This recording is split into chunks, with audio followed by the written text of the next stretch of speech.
Sobat Diet Kalori, bertemu kembali dengan saya Wineka, founder dari dietkalori.co.id. Nah, di video kali ini kita akan membahas tentang diet bagi mereka yang memiliki diabetes mellitus atau penyakit diabetes mellitus ya, atau DM, atau ada yang menyebut juga sebagai kencing manis seperti itu. Nah, diabetes mellitus ini terjadi ketika tubuh mengalami apa yang disebut sebagai hiperglikemi, yaitu kadar gula darah yang terlampau tinggi.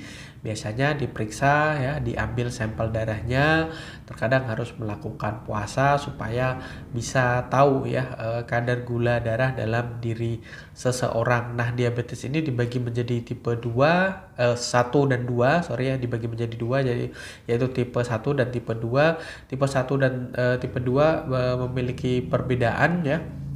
Yang tipe 1 ini tubuh tidak bisa memproduksi insulin sehingga kadar gula dalam darah menjadi tinggi. Kemudian yang kedua, kondisinya adalah reseptor insulin tidak sensitif terhadap gula dalam darah ya. Dalam hal ini berkaitan dengan fungsi organ pankreas yang dimiliki sebagai penanggung jawab atas produksi insulin.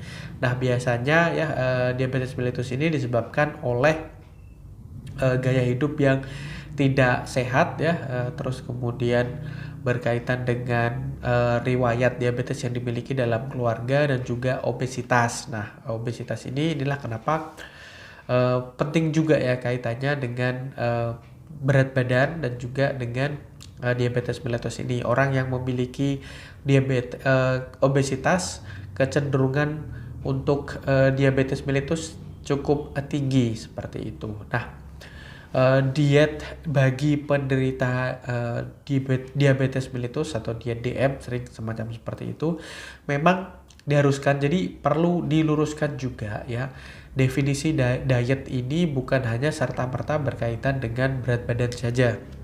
Diet ini adalah ya secara umum adalah mengatur pola makan. Nah, diet bagi mereka yang mengalami diabetes mellitus ya atau punya keluhan diabetes mellitus ya bertujuan untuk menjaga kadar gula dalam darah. Jadi supaya kadar gula dalam darah ini senantiasa stabil, normal ya, dan juga masih berkecukupan. Jadi banyak orang yang terus kemudian ketika mereka menjalani diet ya dan punya riwayat DM atau diabetes mellitus ya sering berada dalam kondisi yang dimana gula darahnya juga ngedrop. Jadi harus berkecukupan ya antara gula darah yang merupakan sumber energi gitu ya, jangan sampai terlalu tinggi, juga jangan sampai terlalu rendah seperti itu. Nah, dan juga selain itu mengurangi berat badan ya menjadi salah satu tujuan dari diet diabetes mellitus ini, karena juga gula ini juga perlu Anda ketahui ya, sumber karbohidrat yang merupakan salah satunya adalah gula ya, glukosa ya. Ketika mereka tidak dipakai oleh tubuh, maka dalam artian tidak dipakai karena kita tidak melakukan aktivitas ya, atau mungkin aktivitasnya sangat terbatas, sangat sedikit, akan disimpan oleh tubuh dalam bentuk cadangan lemak. Nah, ini jadi saling terkait ya, menjaga kestabilan gula darah dan juga sekaligus bisa membantu untuk mengurangi berat badan supaya ideal. Nah, yang perlu diperhatikan adalah biasanya banyak orang yang terus kemudian boleh kita bilang melarang gitu ya, atau benar-benar anti terhadap yang namanya sumber karbohidrat, nasi, roti, mie, terus kemudian pasta dan lain sebagainya. Itu sama sekali tidak dikonsumsi, padahal kita masih tetap butuh supaya tidak tadi loh kondisi gula darahnya juga ngedrop. Jadi kita tidak terus kemudian sama sekali tidak mengkonsumsi sumber karbohidrat, tetapi kita batasi dan kita kurangi, dan kita lebih memilih sumber karbohidrat yang kompleks. Mungkin misalnya seperti nasi putih ya.